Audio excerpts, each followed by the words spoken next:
Julio, sabemos que es el mes de la concientización acerca de este trastorno, así que bueno, nos parecía oportuno charlar un poquito con alguien que esté transitando esta situación, que bueno, que nos cuente acerca de cómo es vivir con TDA. Bienvenido, Gonzalo, Gracias, a nuestro botiquín. Muchas gracias. Hola, Nati, ¿cómo andás? Bien, Un gusto Gonzalo, tenerte acá. Soy de Chajarí y bueno, sí, yo tengo TDA. Para muchos tal vez es una discapacidad, pero en realidad no es la forma de describirla.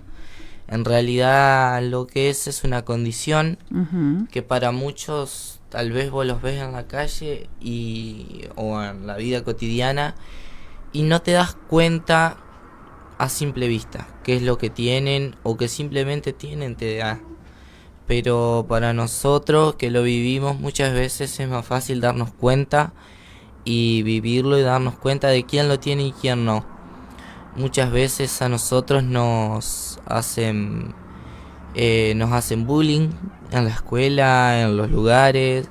La gente nos discrimina, nos dice cosas feas, nos dice que somos mañosos, pero en realidad no es así. Tenemos otra forma de ser, tenemos nuestros tiempos, tenemos otros espacios, otros momentos.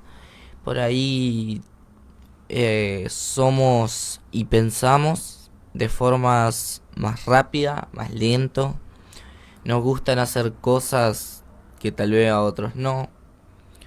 O no nos gustan hacer cosas. Pero sí tenemos una perspectiva de ganas de hacer cosas elevadas. Bien. Contame, ¿cuáles serían esas cosas? Bueno, por ejemplo, a mí me atrae lo que es arquería, el paisaje, la caminata, el salir al aire libre. Yo muchas veces cuando ando estresado o algo, necesito salir, por ejemplo, a caminar o a despejarme, y al escuchar el ruido de los cantos muchas veces me calma. Pero si no, bueno, para otros también es la música. Ah, qué lindo. Que yo probé un tiempo atrás. Sí. Bueno, también para otros tal vez es el estudio. En mi caso también, me gusta mucho estudiar. ¿Te gusta estudiar? ¿Sobre qué te gusta estudiar, por ejemplo? Sobre todo. Bien. Sobre todo. Sobre la escuela, mi condición. Sí. De todo. Eso está bueno, eso está bueno porque vos al aprender mucho acerca de tu condición quizás podés ayudar a quienes estén transitando también por lo mismo, a chicos que a lo mejor chicos más chicos que vos y que también estén transitando. Y justamente hoy cuando hablábamos con Emanuel, hablábamos de esto de que se estereotipa a quien tiene un TDA, ¿no? Entonces, bueno, por ahí vos a lo mejor desde tu voz podés ayudar, acompañar a quienes estén transitando por lo mismo y no sepan bien para dónde ir. Me da como esa sensación. Cuando vos me decías hace un ratito que vos reconocés a alguien que tiene TDA, ¿en qué te das cuenta? Para describirlo tal vez a las personas que no escucharon la charla anterior de Emanuel, lo voy a describir en un testimonio que viví hace un par de semanas, de meses.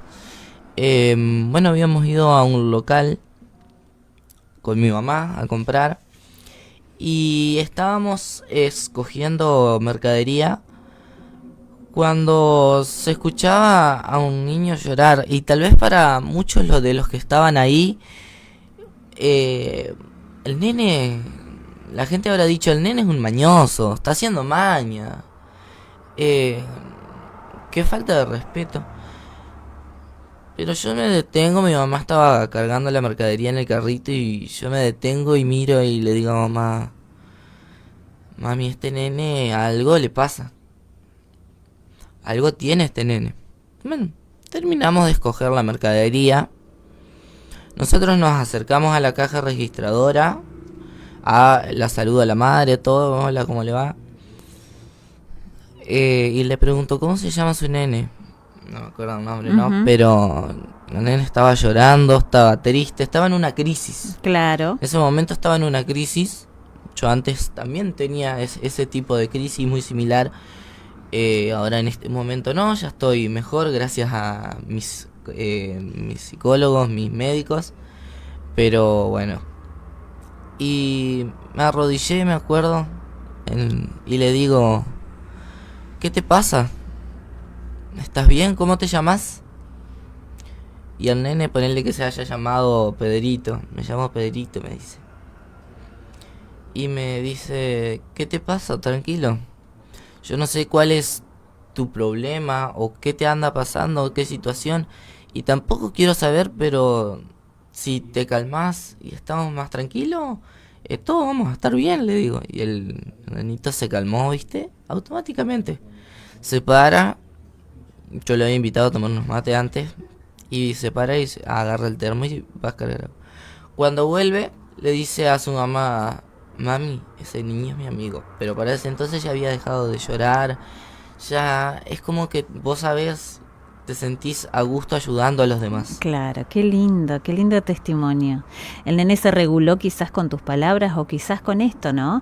Que vos te agachás, que le prestás atención, que hablás unos minutos con él, ahí encontró su regulación, ¿no? Muchas veces, no sé si es por la charla, sino por el trato en el que nos gusta cuando estamos en ese momento, en esos momentos de crisis.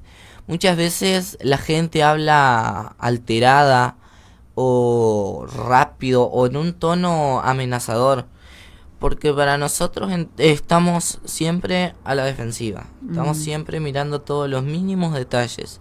Entonces, y más cuando somos chicos, que no medimos por ahí lo que es una ¿cómo sería? Una charla tranquila y una alterada. Ajá. Entonces, a nosotros nos gusta que nos traten por ahí con tranquilidad, en esos momentos de malestar, que nos acompañen. Claro, sentirse acompañados. Exactamente. Bien. Y esto que me contabas de la naturaleza, bueno, eso te relaja también. Sí, a mí sí, eso es, por ahí necesito mis espacios de silencio, de tranquilización. Bien, y los tenés. Sí. Bueno, tenés una familia que te acompaña Sí. también en ese sentido, y la importancia, remarcar un poco esto también, ¿no? La importancia del acompañamiento de la familia. ¿Vos tenés amigos? Sí, no, lamentablemente tengo muy pocos, pero los pocos amigos que tengo siempre me apoyaron. Bien. Y siempre estuvieron para mí. A veces no es por más que necesario. son, Sí, exactamente, sí. por más que no tenga muchos, pero yo estoy agradecido con los verdaderos amigos que tengo, pues son verdaderos amigos. Y si me están escuchando, si me están viendo, les mando un abrazo grande y un fuerte saludo, dándole las gracias por ser como son y por teniéndome paciencia. Qué lindo eso, qué lindo eso. Le mandamos un saludo enorme a tus amigos. Y a veces te spoileo algo de la adultez. No es necesario tener un montón de amigos. A veces los amigos que tenemos, los adultos incluso, son 2. Como mucho 3. Los amigos siempre son poquitos. Después uno tiene muchos conocidos, mucha gente que lo rodea, pero en realidad no son tantos los amigos que uno tiene en la vida, pero son los necesarios.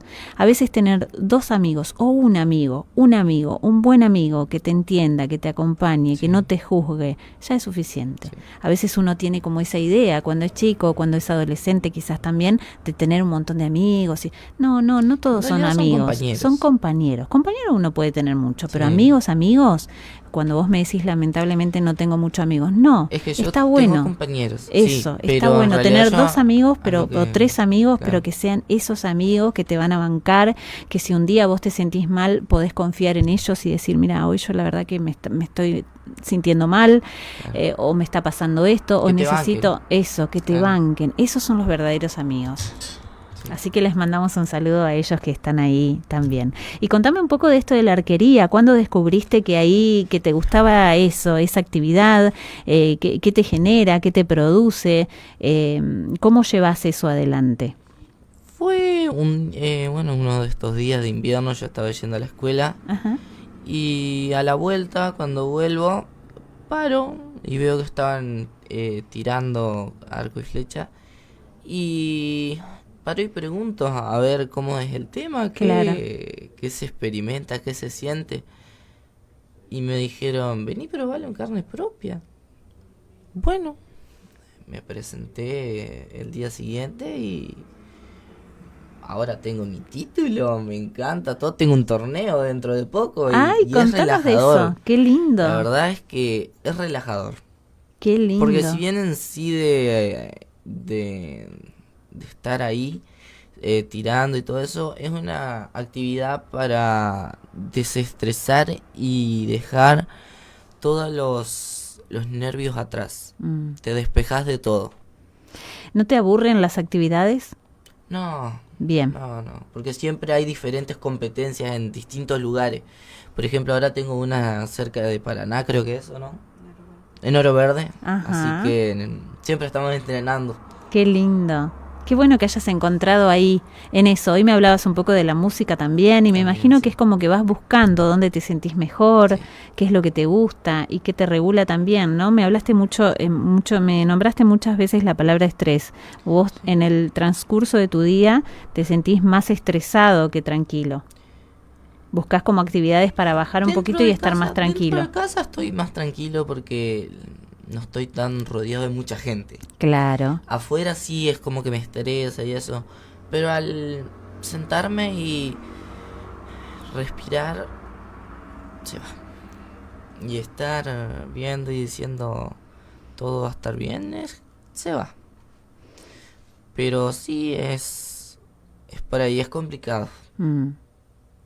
¿Qué le dirías hoy a un chico, a un adolescente o a un niño más chiquito también que está transitando este diagnóstico que hoy hablábamos un poco, es un poco estereotipar, ¿no? Cada uno no es general, cada uno lo vivirá a su manera, pero ¿qué le dirías hoy a alguien que esté atravesando esto y no pueda encontrar la manera quizás de regularse o no pueda encontrar bien entenderse, ¿no? Porque yo lo que veo es que vos entendés bien qué es lo que te pasa, sabés bien qué es lo que te pasa y eso, la información me parece que es súper importante, pero hay chicos que quizás no saben bien qué es lo que le pasa. A muchos no les interesa porque les da vergüenza. Y yo te lo digo de corazón, si vos estás atravesando esta capacidad, esta condición o algo similar, enfrentalo. Desde el corazón te digo, si vas a un psicólogo, planteáselo. Contalo, no tengas vergüenza de quién sos por dentro. Porque vos sos vos y sos único. Y te va a hacer bien estar en contacto con gente. Y por ahí muchos se aíslan de la sociedad, que me pasó a mí, y fue uno de los peores errores que hice, porque fue parte donde perdí mis amistades. Y te digo que no cometas el mismo error que yo cometí. Si sos niño, chico, enfrentalo, tenés tiempo. Y si sos un adolescente, no tengas vergüenza de lo que sos. Somos y son todas las personas buenas personas. Sabelas encontrar. Bueno, la verdad es que hermoso, Gonzalo, hermoso tenerte acá en nuestro programa, hermoso abrir este diálogo, es hermoso que quienes estén escuchando se sientan identificados quizás y esto que nos estás diciendo, te desenvolves muy bien frente a cámara, con el micrófono, con lo que estuviste hablando, la verdad espectacular, Gracias. Me parece que estaría bueno que hagas radio. Sí, estoy acostumbrado. Bueno, estamos con Gonzalo que nos está visitando hoy en nuestro botiquín. Estamos hablando un poco de TDA, él está hablando en primera persona, está hablando de lo que le pasa, de cómo se siente, de cuáles son sus intereses, de qué le gusta hacer, dónde encuentra su regulación, de esto que siente, identificación con otros chicos que están transitando por lo mismo. Así que bueno, es una charla amena y una charla riquísima en esta mañana del botiquín. Vamos a ir a una pequeña tandita con algunos anunciantes que son los que hacen posible que nuestro programa siga al aire.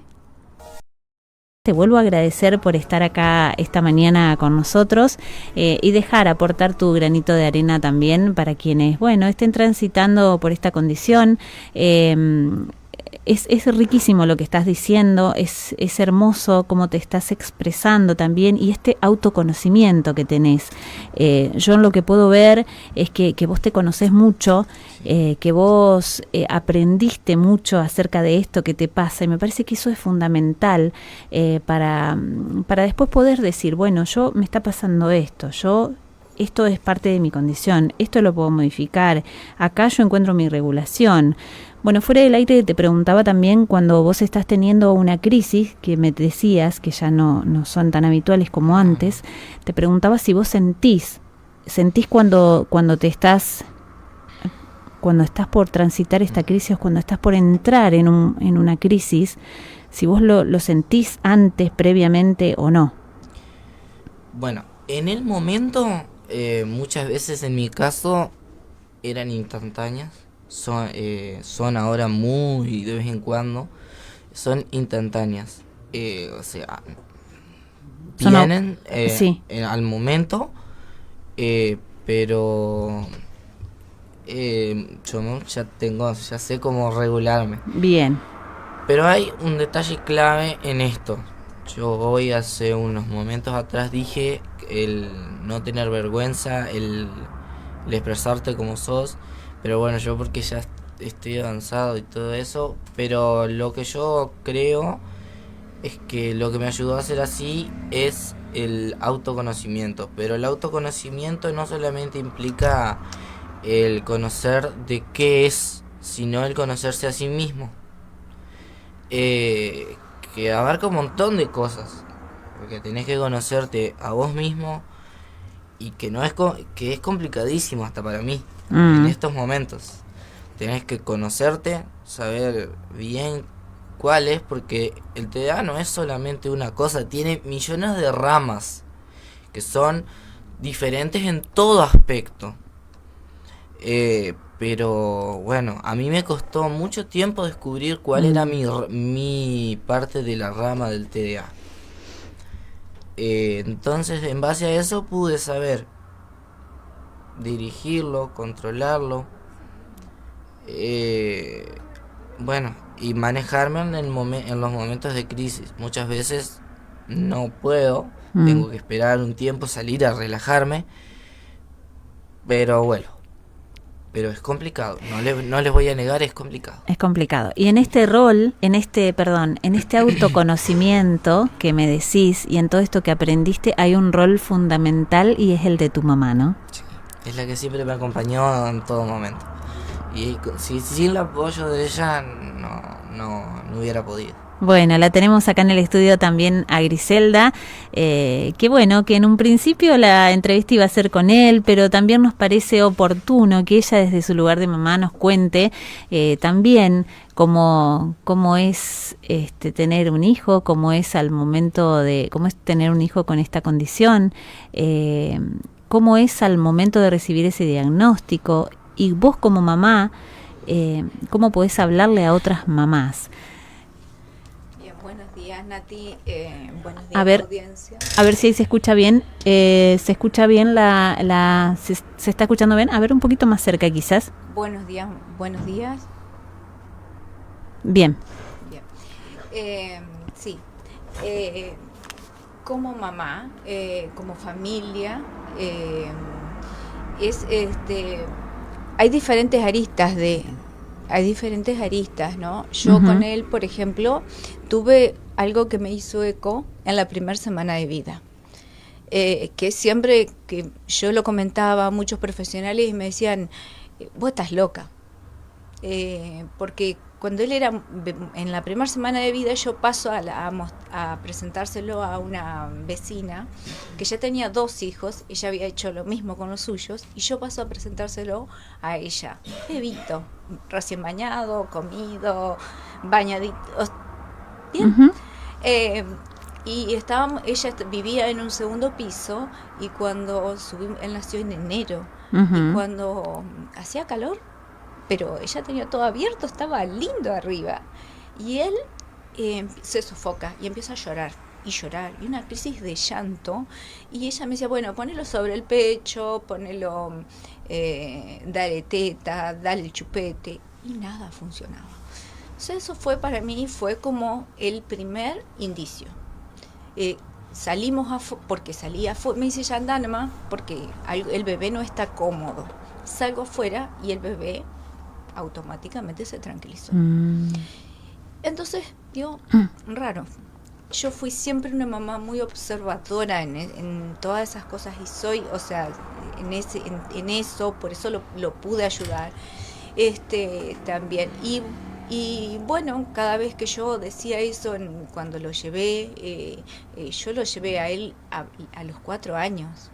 Si bien fui mandado desde porque a veces yo me lo llevaba a trabajar conmigo, y él tenía esas crisis de llanto muy fuerte. Salía, lo cargaba, me iba a la pediatra, y la pediatra me decía, este nene tiene maña. La típica, este nene es maña, porque llegaba ya con una sonrisa de oreja a oreja. Claro. y claro, no era maña lo que tenía, o sea, era estar en un 2x2 que él no se sentía cómodo, algo le estaba pasando, eran pequeños indicios que me estaba dando. Pero fue pasando el tiempo, ella me dice, bueno, llévalo a la guardería. En la guardería, a los 4 años me dicen, che, este nene no juega con pares, juega con nenes más grandes o más chiquitos, inclusive con un nene con síndrome de Down. Era el muñeco el nene pero ¿cómo puede ser?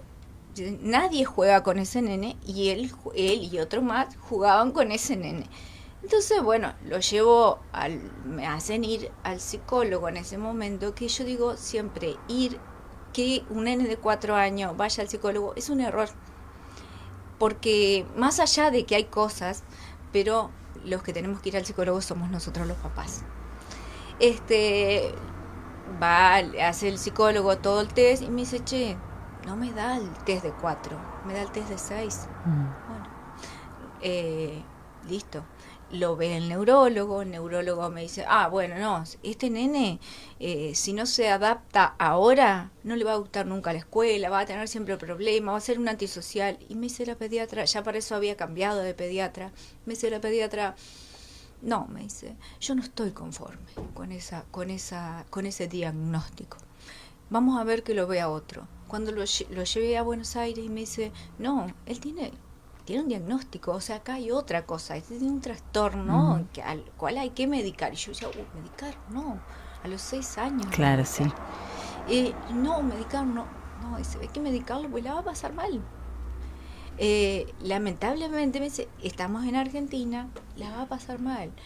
Y bueno, así que bueno, de ahí empezamos. Sí quedé él desde los 6 años, y siempre yo yendo, o sea, nosotros como familia yendo, acompañándolo. Entonces, bueno, yo por ahí no me daba cuenta que hoy a veces me cuestionan por qué le cambiás el psicólogo o por qué pasó por tanto psicólogo. Bueno, quizás yo veo que hay algo que no funciona, él es muy sociable, entonces hace alianzas, entonces no, ya cuando yo veo que él hace, ya no, eso no funciona, hay que cambiar el médico, el psicólogo. Hoy por hoy a veces me dicen, ¿y para qué le cambiaste el psicólogo? ¿O para qué le cambiaste el médico? Bueno, era necesario. Tampoco le cambio porque sí, siempre se lo cambio porque, bueno, o porque me lo pide o el médico o alguien me lo sugiere.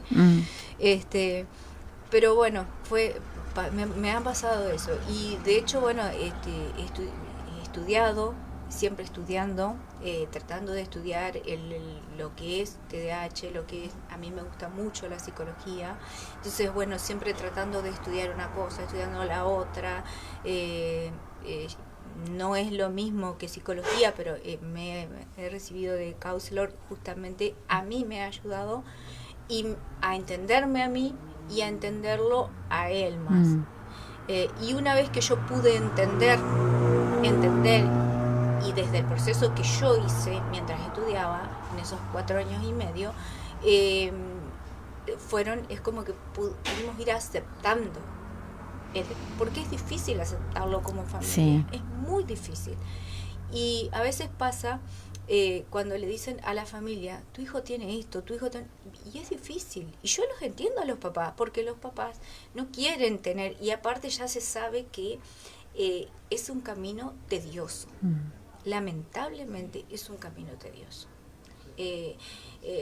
Todo es tedioso. Las escuelas, hay escuelas preparadas, escuelas que no están preparadas, los lugares, yo he tenido que salir de lugares, por ejemplo, porque él lloraba, o lugares que te dicen, uy, no vengas con un niño así llorando, y bueno, sí, tenés que salir, y obviamente que como mamá o como te cae mal en el momento, después bueno, uno lo digiere, lo procesa, pero es difícil. Entonces yo siempre trato de a los papás decirle, vamos para adelante, porque acá se puede, o te podés irte por este camino o podés irte por este. Si no estás conforme, como decía hoy Emanuel, con este profesional, busquemos otro, porque hay otra alternativa, no es esto. Y a veces hasta con la misma medicación, los papás tenemos que estar muy atentos, muy atentos al día a día de ellos. Me quedo con esto que decías, ¿no? Me quedé ahí fijada con esto, que cuando él era tan chiquito, y esto instintivo que hablábamos también con Emanuel, ¿no? La mamá es como que siempre entiende o sabe que algo no está bien. Detrás de un llanto que quizás alguna mamá podría hasta haberlo pensado que era normal, o pensar que era esto que siempre se le dice a la mamá, ¿no? El bebé llora, bueno, dale la teta. La mamá le enchufamos la teta por cualquier llanto del nene, y a veces el nene no está queriendo tomar la teta, está necesitando otra cosa. Y me quedo con esto instintivo, cuando uno como papá presiente como papá o mamá, ¿no?, que algo está pasando. Bueno, ocuparse de esto, y el autoconocimiento que vuelve a salir, ¿no? La palabra autoconocimiento, el conocerse, el conocer vos de qué se trata todo esto para poder ayudarlo a él, el conocerse él para poder ayudarse él, y a la vez ahora también hacer este camino de ayudar a los demás, ¿no? Sí, y en el caso de él, por ejemplo, ha pasado que ha tenido terapeutas o médicos que dicen, que no se entere él de lo que tiene, por favor, que él no se entere de lo que tiene.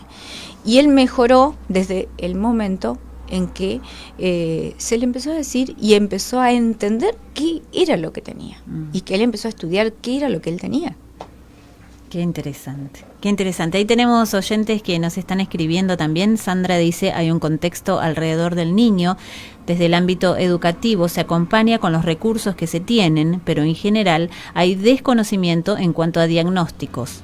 Las aulas están desbordadas porque hay entre 25 y 30 estudiantes, y entre 3 y 5 que por grado en ocasiones tienen un diagnóstico. Es lo que hablábamos un poco hoy también, ¿no? Totalmente. Sí, y el sistema educativo está colapsado. Entonces, bueno, también se atenta a veces contra los docentes o contra los profesores, pero bueno. Acá Mariana también dice, qué valiente Gonza, felicitaciones por animarte a contar tu historia. Gracias, saludo Mariana, tanto tiempo. Bueno, Mariana ahí también escuchando a Gonza, y bueno, me parece hermoso todo esto que están contando para orientar también a otras familias, para desestigmatizar también esto, ¿no? Es un trastorno que tampoco te condiciona en la vida diaria. Hay cositas que hay que tener en cuenta, pero lo demás, sos un niño normal, sos un adolescente normal, con intereses de adolescente normal, digamos, no sos hoy lo decíamos un poco ayer, creo que hablábamos esto de, no es ningún bicho raro, sos un niño con algunas cuestiones, punto, que hay que tener en cuenta, que en base al conocimiento vos irás sabiendo dónde sí, dónde no, en qué lugar te gusta, en qué lugar no te gusta, pero no está nada mucho más alejado de vivir una realidad. Ni tampoco somos un jarrón de vidrio, por cualquier cosa nos podemos romper, ¿viste? Muchas veces te tratan así. Sí, pero te sentiste así tratado. Sí, muchas veces.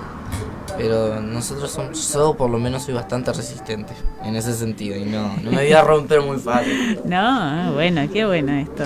Estás bien plantado, sí. Me parece. Bueno, eso también, esto delata mucho, esto que está plantado delante del mundo, del apoyo que tiene de su familia, de su mamá, que hablábamos también del rol fundamental que cumplís en la vida de él y de todo este acompañamiento que él tiene con su médico, con su psiquiatra, con su psicólogo y demás. Sí. La verdad que sí. Bueno, los queremos, ya nos quedan 10 minutos de programa. La verdad que hoy el programa interesantísimo, un programa que se nos pasó volando. No les queremos retener más tiempo, no los queremos, bueno, ya creo que tienen que ir volviendo. Hoy están desde el inicio del programa. Fue riquísimo todo lo que hablamos, así que les quiero agradecer un montón a los dos. Gonza está invitadísimo, bueno, vos también, porque después en algún otro programa vamos a volver a hablar de este espacio que están encarando también ustedes. Que es fundamental también eso de acompañamiento, de acompañar a quienes cuidan, ¿no? Sí. Que también a veces se necesita un poco charlar, hacer un poco catarsis de todo esto que pasa. Bueno, en otro programa vamos a volver a hablar de este espacio que me parece muy genuino también. Y a Gonza también, las puertas abiertas de El Botiquín, invitadísimo a que vuelvas a seguir charlando de algunas cuestiones, no solo del TDA, podemos hablar de un montón de temas. Te desenvolves muy bien, así que bueno, me gustó cómo estás en la radio. Bueno, muchísimas gracias a los dos. No, Nati, por favor, a vos y a toda la audiencia. Bien, ¿querés decir algo más? ¿Querés dejar algo más? No, nada más, recalcar solamente lo que acabé de decir hace un par de rato, que no tengan vergüenza de sí mismos, que sean libres, tengan vergüenza de expresarse. Bueno, un aprendizaje profundo que no es solamente para quienes transitan esta condición, es para todos un poco, me parece, para toda la sociedad, ¿no? Así que bueno, gracias por haber pasado por El Botiquín. Gracias a ustedes, muchas gracias.